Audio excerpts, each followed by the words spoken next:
মাসি, তুমি কোথায়? একবার বেরিয়ে এসো। ও মাসি। কি হয়েছে রে কমলি? সাত সকালে মন পড়া মাথায় করছিস কেন? জানো তো খুড়ি, শিব পুজো করে বাঙালপাড়া দিয়ে ফেরার সময় দেখি বন্টুর মা তোমার নাম করে খুব সাপ সাপান্ত করছে, বলছে যাচ্ছি মজা দেখাচ্ছি। কেন রে, কি হয়েছে? আহা, খবর পাওনি কেন কিছুই? ওই তোমার পুটু ওদের বাগান থেকে নাকি বাতাবি লেবু চুরি করে এনেছে। সে কি রে? ও বাগানের পথ দিয়ে পাঠশালা থেকে আসছিল, ও দুটো পড়েছিল, উড়িয়েছে। তা বললে হবে? মুটুমা তো কুরুক্ষেত্র করছে, কোমর বেঁধে এলো বলে। এই রে, আমার দুধটা বোধহয় গেল পুড়ে। কি রে কমলি, তুই এইখানে সাত সকালে সুরের বাড়ি সদা করতে আসোস? মাস্ত তো গুণ নাকি রে? ছি, অমন করে বলবেন না, মুখে লাগাম পড়েন না। এই চুপ যা, তুরে তখন দেখছি আমি। রাস্তা থাকতে আমাকে উঠানের পথ ধরছিলি কেন? মজা দেখবার লাগে সব লাগানো হয়ে গেছে। ওই ডাক টুটুর মায়ের ডাক, ওর সঙ্গে কথা কইয়া সময় নষ্ট। বাচ্চা পাইয়া আইছি, ওরে ডাক ডাক টুটুর মায়ের ডাক। কি হয়েছে গো মন্টুর মা?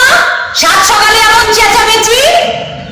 সাধু সারতাছ, কি হয়েছে জানো না? মাইয়া গাড়ি তো ডাকাইত বানাইছো। এই নিয়ে কয়বার হইল? বাজারে বাতাবি লেবুর দাম জানো? বাইর করো, কোথায় রাখছো বাইর করো। জাম্বুরা গাছগুলি সমেত আমরা বাগানটা কিনছিলাম, হায় হায় হায়, সব চুরি কইরা শেষ কইরা দিল গো। কি বলছো মন্টুর মা? আমি তো কিছুই বুঝতে পারছি না। নেকা সাইতাছো না? কি হয়েছে জানো না? ছি, কিভাবে কথা বলছে। এসব করা বাইগা, দেখুন ভদ্রভাবে কথা বলবেন, না হলে কিন্তু খুব খারাপ হবে। আমিও চেঁচাতে জানি। মন্টুর মা, ভদ্র বাড়িতে ভদ্রলোকের মতো কথা বলবে। কি আমার ভদ্রলোকের বেটি আইলো রে? সুরের মায়ের বড় কথা, বলি মাইয়া গাড়ি তো সুর বানাইছো। এর আগে আমাকে নারকেল চুরি করছিল, মনে নাই? সেইবার কিচ্ছু কয় নাই, ক্ষমা করছিলাম। এইবারে ক্ষমা নাই। সে রাস্তায় কোনো কিছু পড়ে থাকলে উড়িয়ে নিলে দোষ হয় না। আর তোমার মন্টু যে একবার আমাদের কাছে কেটাল চুরি করেছিল, তার বেলা? কি কইলা? কে দাও? তোমাগো গাছে? হাসাই না, ওইটা হইল গিয়া তোমাগো শরীরদের গাছ। আর আমার মন্টু হইল তোমার দেওরের ছেলের বন্ধু। সে দিছে তাই দিছে, এই যে অপরাধ কিসের হইল? ওই কে গেলে তোমাগো কোনো হক নাই, সকলেই লইতে পারে। বাবা বাবা বাবা, বেশ ভালো, কাঁঠালে দোষ নেই, বাতাবি লেবু যে দোষ। তুই থাম, তোর সাথে আমি কথা বলবো না, একদম দালালি মারবি না। আবার যদি তোমার মাইয়া আমাকে উঠানে রাখা দিয়ে আসে তো ঠ্যাং ভাঙুন। যান যান, অত কথা না বলে নিজের ছেলেকে আগে শাসন করুন। ঠ্যাং ভাঙা দিও। ঠ্যাং ভাঙুন।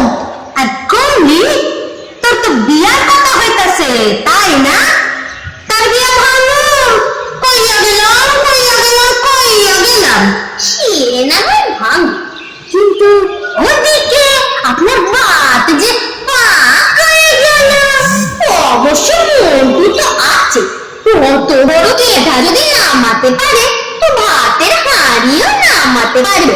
রাগাইস না, আমারে একদম রাগাইস না। চিত্রামিরা তো আমাগো রাস্তা দিয়াই ফিনিশ। মন্টুর কইয়া রাখুন, তরে ঢিলাইয়া শেষ করব। তুই চিনাস না আমারে, মন্টু গুলতি দিয়া তোর মাথা ফাটাইব, এই কইয়া গেলাম। কত হাতি গেল তোর, মশা কয় কত জয়।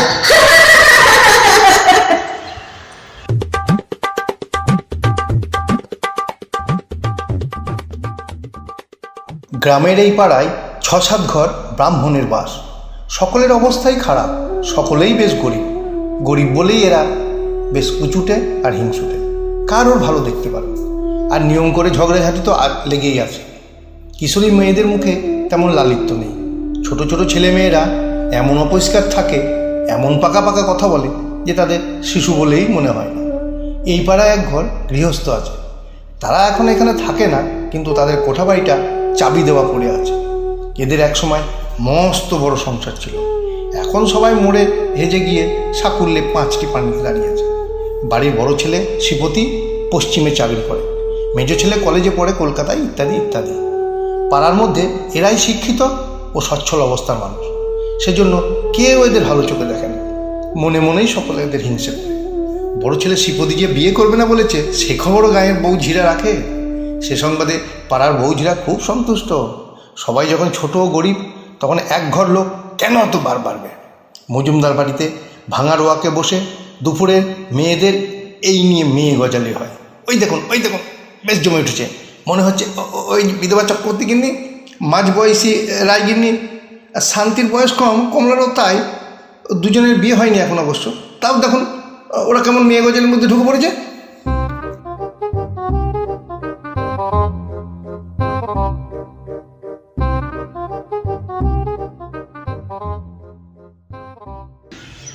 তুমি আর মন্টুর মায়ের কথা বলো না। আমার কাছে কাঁটাল কিনে তো মানুষ। আমাদের যখন আটা বানানো হয়, মন্টুর বোন সব হ্যাংলাম তো বাইরে থাকে। গিয়েও কিছু থাকলে বলি যা নিয়ে যা, তবে মেয়ে খেগে যা। তো পোড়ার মুখে কোনোদিন সুবাদ কি আছে? ও মা, আজ আমার মেয়ে দুটো বাতাবি লেবু নিয়ে এসেছে ওই ডোবার ধারের গাছে। তো বলে কি না রোজ রোজ লেবু তুলতে আসে, যেন সরকারি গাছ। আজ আমাদের গজালিতে আসেনি তো, তাই কথাটা তোমায় বললো। সেই কথা আর বলো না মাসি, কি ব্যাপক মেয়ে মানুষের মধ্যে ধেয়ে মেয়ে মানুষ দেখেছি। অন্য অঙ্কা পড়া ব্যাপক যদি কোন দেখে থাকি, খুঁড়ে খুঁড়ে নমস্কার। বাবা বাবা, কি ঝগড়ুটে। হ্যাঁ, একটা মজার কথা শোনোনি বুঝি? ওই শিক্ষিত বাড়ির বড় ছেলে শ্রীপতি, যেটা পশ্চিমে চাকরি করে, সে নাকি বিয়ে করেছে। হ্যাঁ গো, কর্তাপুরের কাছে চিঠি এসেছে, শ্রীপতি মামা লিখেছে। তবে আর বলছি কি, সে যে বলেছিল বিয়ে করবে না। তা কোথায় হলো বিয়ে মাসি? বউটি নাকি বামনের মেয়ে নয়। তাই বললো, ভেতরে তাহলে অনেকখানি কথা আছে। হ্যাঁ, নইলে এমনি কোথাও কিছু নয়। শ্রীপতি বিয়ে করে, এ কি হয়? কি জাত মেয়েটা? আমাদের হেতু তো কিন্তু মেয়েটা বদ্ধ বামুন। হ্যাঁ গো মাসি, বয়স কত বউয়ের? অনেক। শুনছি না তুই 24-25 হবে। সে কি গো, 24-25 বছর পর্যন্ত আই বুড়ো মেয়ে ঘরে বসে থাকে? এ আবার কোথাকার ছোট যাচ্ছি। হ্যাঁ গো, বেদবা কথা। দেখো গে, আগের পক্ষের হয়তো ছেলে মেয়েও আছে। শশা বাবমা বুঝি ঘরে বীজ রেখেছিল। কি গিন্নির পোতা গো, এ তো খুব ঝামেলা হয় গিন্নি। দেখো আবার বউ নিয়ে এখানেই না ওঠে, যত সব খেরেস্তানি কারবার।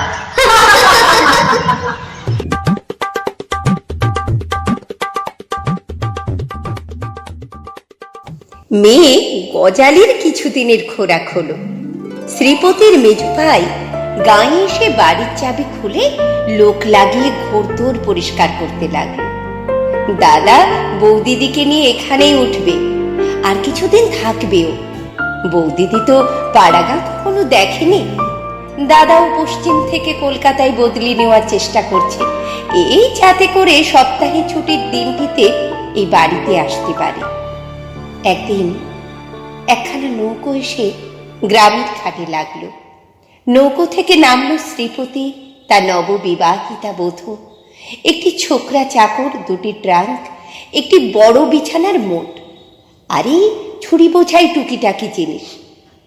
ঘাটে মেয়ে মজলিসের দু একজন যারা স্নান করছিল, তারা তক্ষুনি পাড়ার মধ্যে খবরটা পাঠিয়ে দিলে। শ্রীপতিদের বাড়ির উঠোনে একটি মেয়ে দাঁড়িয়ে, ধপধপে ফর্সা গায়ের রং, অনিন্দ সুন্দর মুখশ্রী, ডাগর ডাগর চোখ, নম্র মুখে সুন্দরী তরুণী বউকে দেখে গাঁয়ের বউছিরা তো অবাক। দেখে মনে হয় 16-17 বছরের বালিকা। কেউ কেউ আবার দুদিন পরে গাঁয়ের পুকুরেও নতুন বউকে দেখল। তারপর মেয়ে গজালি যা শুরু হলো।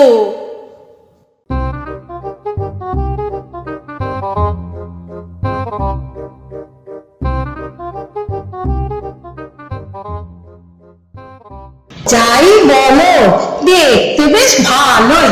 চমৎকার খুড়িমা, সত্যি দারুণ দেখতে, তাই না? কিরকম ভালো শুনি?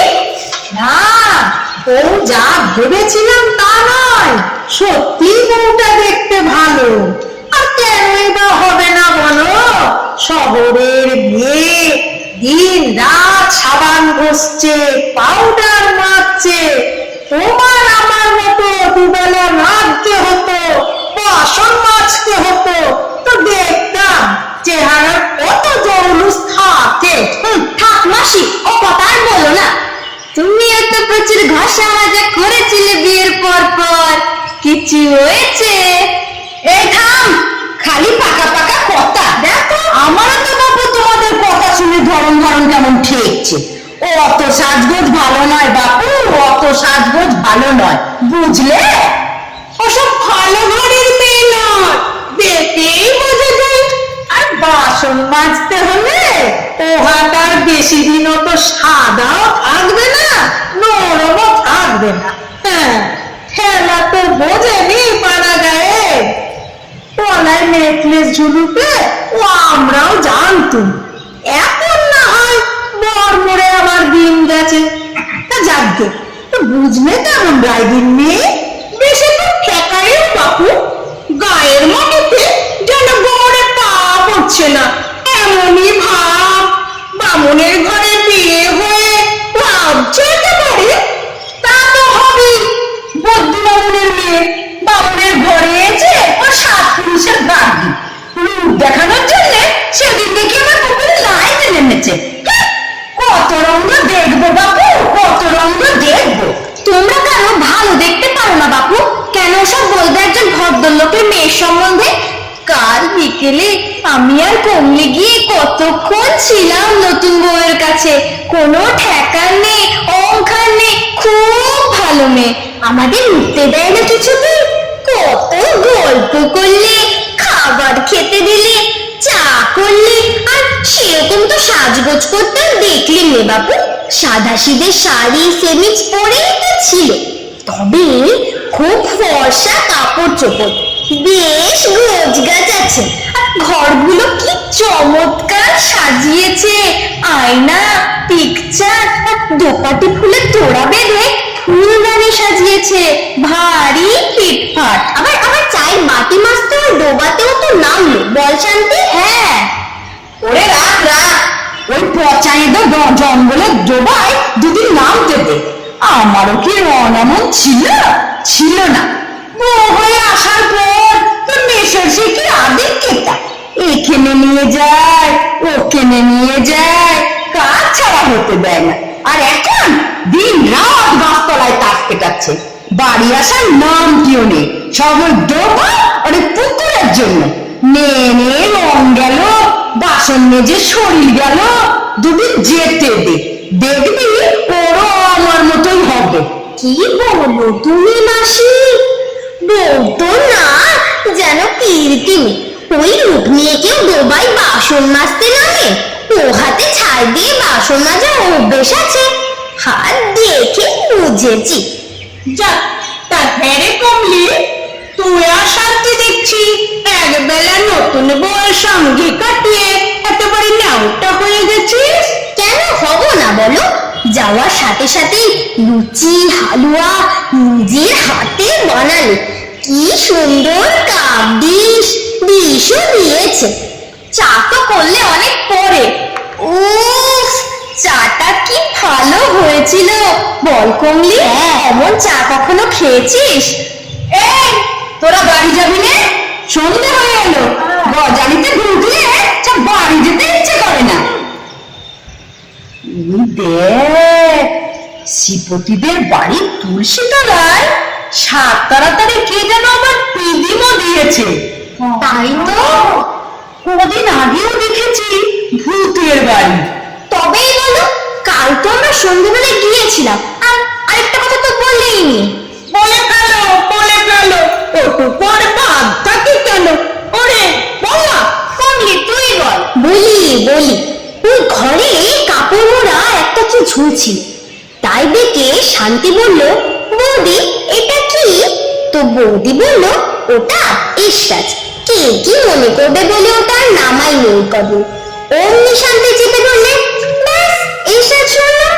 ও তাহলে ওই বাজাচ্ছিল, আমিও শুনেছি। ভাবলুম বোধহয় কোনো ভিখিরি পোস্ট মেয়েছে সেই বাজাচ্ছে। কাল একটু বেলায় নাইতে এসেছিলাম, এখন শুনলুম। সে কি গো, সে তো চমৎকার বাজনা, দণ্ড চাইলে শুনতে ইচ্ছে করে। এটা তো বলনি এতক্ষণ চকতি গিনি, তাছাড়া আমি কি করে বুঝবো যে ওটা শ্রীপতির বই বাজাচ্ছে? বলি কি, উঠোনে কাপড় শুকুতে দিয়ে আমি একটু রুটিও দিতে চেয়েছিলাম, কিন্তু অন্য পরামুখ ছেলেটা খেতে চাইলে। উফ, সে আর কি বলবো খুড়িমা, কি সুন্দর বাজনা। শুনবে তোমরা? তাহলে এখন বলি বাজাতে। এই কমলি চল না বলি গিয়ে, বললেই বাজাবে। তোমরা এখান থেকে শোনো। কমলি আয় না। হ্যাঁ চল। দেখো দেখো দেখো, চুড়িদের রকমে দেখো, যেন তর্স হয়েছে না, পুষলো পাই তো কত চাই।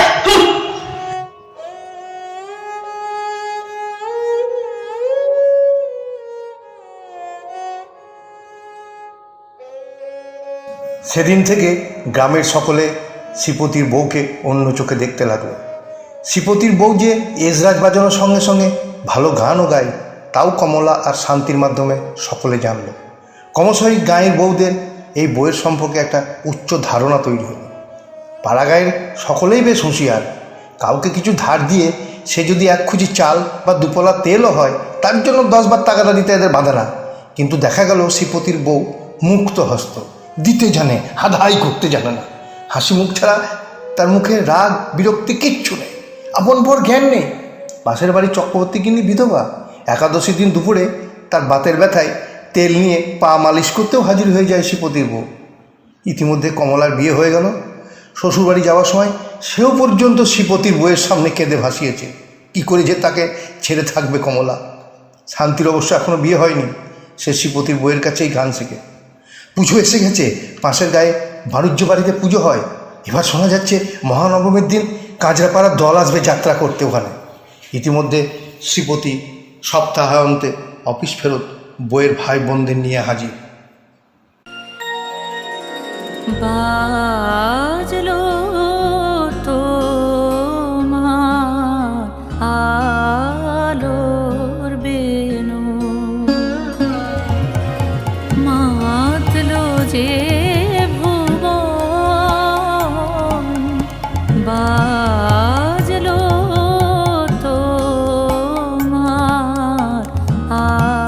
আলোর বেনু। আজ প্রভাতে সে সুর শুনে খুলে দিল বাজলো বাজলো বাজলো তোমার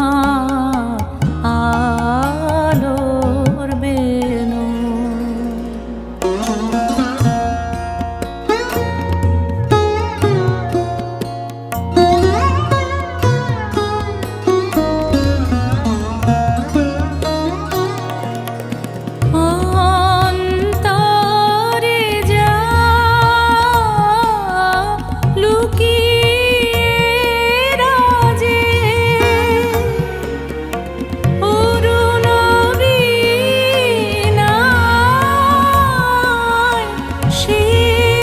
সুর বাজে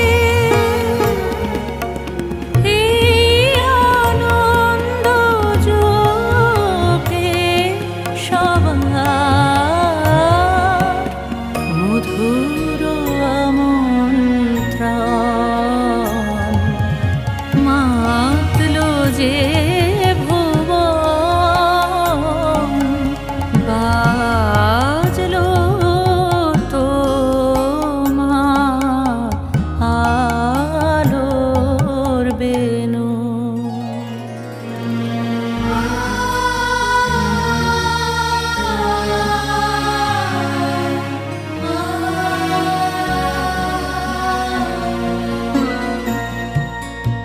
আজ সমীরণ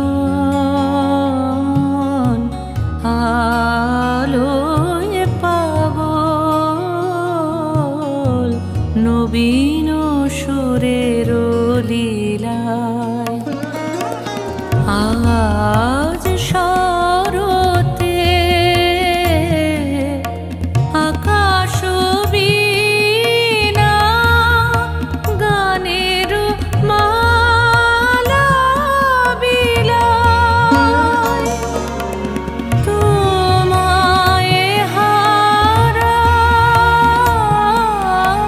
জীবন মম তোমারি আলোয় নিরুপম ভোরের পাখি ওঠে গাহি তোমারি বন্দন মাতলো যে ভুবন বাজলো তোমার আলোর বেনু।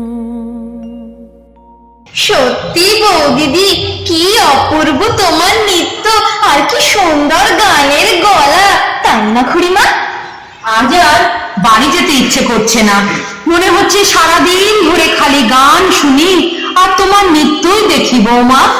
ঠিক কইছো গো, বৌমার গান শুনা নাচ দেখা পরানটা আমার জুইরা গেল গো, জুইরা গেল। আহা, এত বড় প্রাণটা জুড়িয়ে গেল গো, জুড়িয়ে গেল।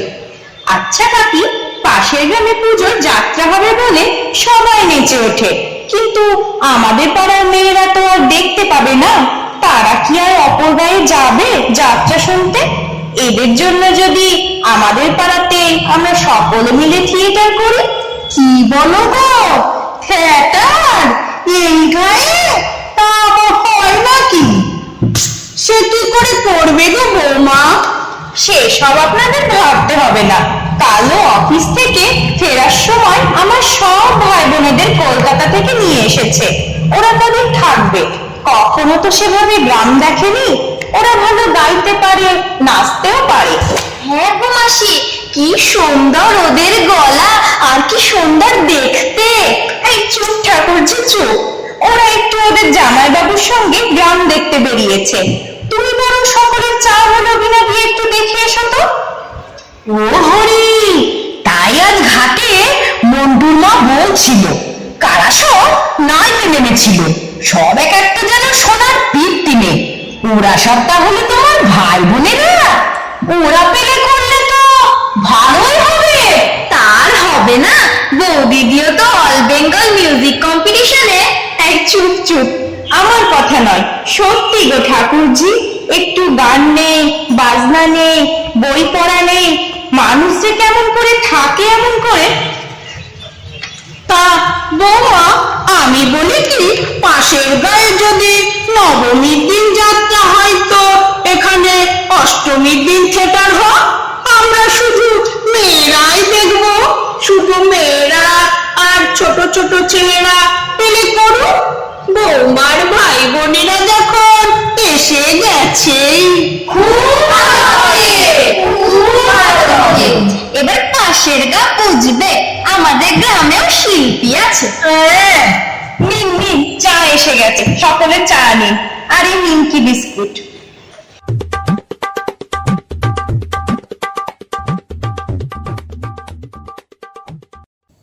শ্রীপতিদের বাড়ির লম্বা বারান্দায় একধারে তক্তপোষ পেতে দড়ি টানিয়ে হলদে শাড়ি ঝুলিয়ে অষ্টমীর দিন স্টেজ হয়েছে ছোট্ট নাটকটি, শ্রীপতির বউয়ের জ্যাঠামশাইয়ের লেখা। রাজকুমারকে ভালোবেসেছিল তারই প্রাসাদের এক পরিচারিকার মেয়ে। ছেলেবেলায় দুজনে একসঙ্গে খেলেছে, বড় হয়ে দিগ্বিজয়ে বেরুলেন রাজপুত্র। অন্য দেশে রাজকুমারী ভদ্রাকে বিবাহ করে ফিরলেন। ভদ্রাকে দেশে এনে রাজকুমার এক উৎসব করলেন। উৎসবে সেই পরিচারিকার মেয়ে অনুরাধা নাচতে এলো। সে এখন বড় হয়ে রূপে গুণে নৃত্যে অনন্যা। তার বুক ফেটে যাচ্ছে।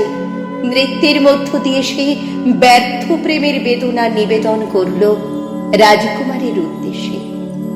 তারপর একদিন কাউকে কিছু না বলে সে দেশ ছেড়ে চলে গেল। শ্রীপতির বউ করল অনুরাধা, আর ভদ্রার অভিনয় করল শ্রীপতির বউয়ের বোন রমা। রাত 11টায় নাটক শেষ হলো। গ্রামের মেয়েরা তো নাটকের শেষে বাড়ি যেতেই চায় না, তারা আবার শ্রীপতির বউকে দেখতে চায়। মেয়েরা ধন্য ধন্য করতে লাগলো। ধন্য ধন্য করল শ্রীপতির বউয়ের ভাই বোনেদেরও। শ্রীপতির বউ সহ তার ভাই বোনেদের নামই হয়ে গেল কিন্নর দল। কিন্তু বছর গড়াতে না গড়াতেই দুটো খারাপ খবর এলো কলকাতা থেকে। কিন্নর দলে ভাঙন ধরেছে। খবর এলো শ্রীপতির বউয়ের বোন কি যেন হয়ে মারা গেছে, আর ভাইয়ের বসন্ত হয়ে জীবন গেছে। তারও কিছু পরে শ্রীপতির বউ কলকাতায় গেল, তার বাচ্চা হবে। কিন্তু খবর এলো ওই বাচ্চা হতে গিয়ে শ্রীপতির বউ মারা গেছে।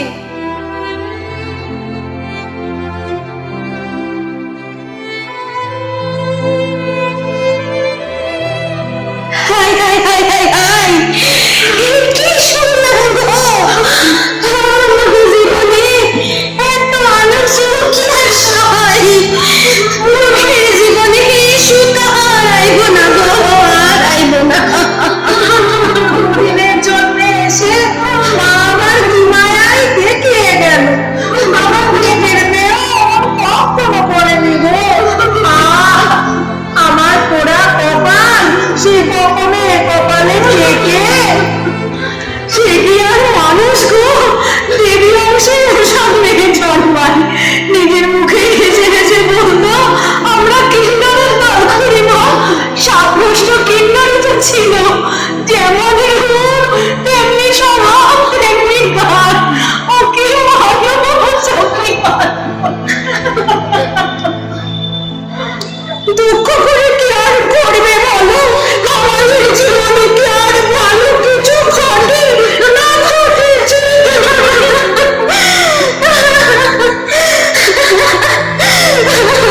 আমার বিয়েতে বৌদিদি কি খাটনি না খেতেছিল? ওহ, সে কি গান! ধুস, শ্বশুর বাড়িতে তেমন শান্তি পায় না। বরটা ওই রকম হলো, তাই ছুটে ছুটে বাপের বাড়ি আসতাম।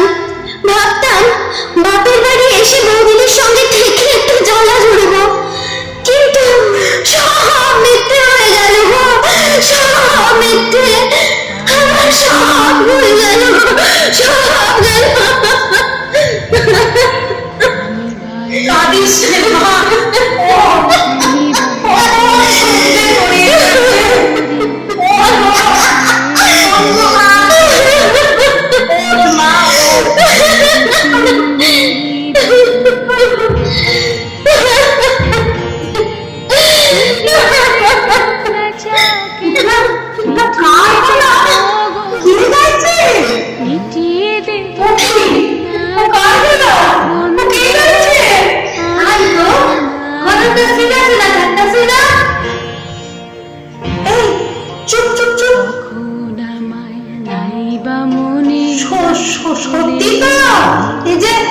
সেপথের বোন আছে, সে কুন্তিতে এলো। তাই তো, সে কি করলো? তবে কি শ্রীপতির বউয়ের খবরটা ঘুরতেছিল? বাকি তবে ফিরে এলে তাই যেন হইব।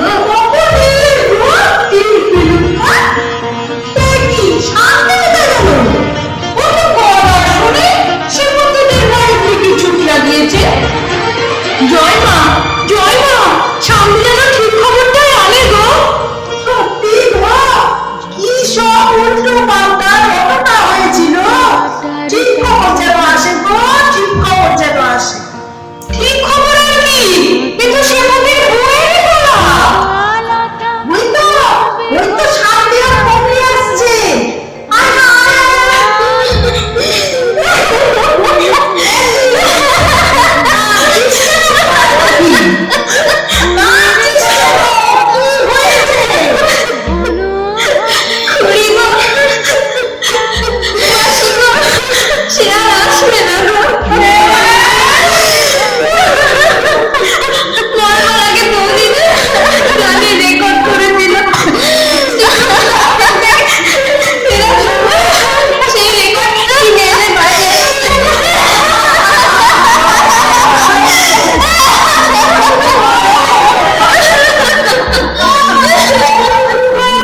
চিহ্ন এই বাটে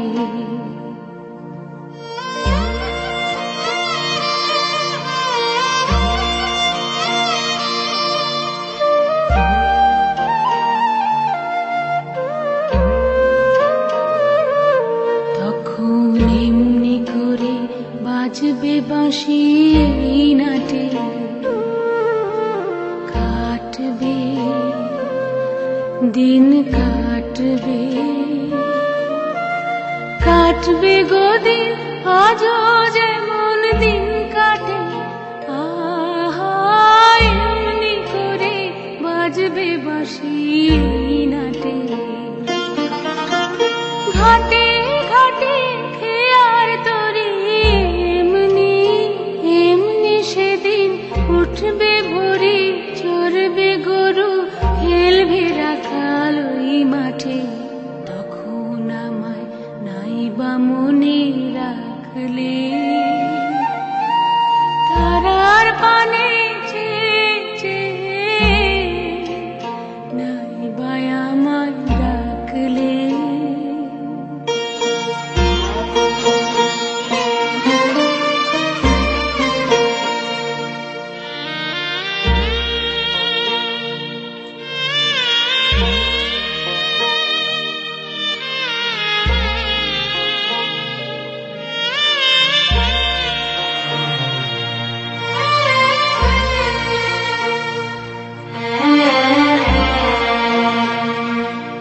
তখন কে বলে গো সেই প্রভাতে নেই আমি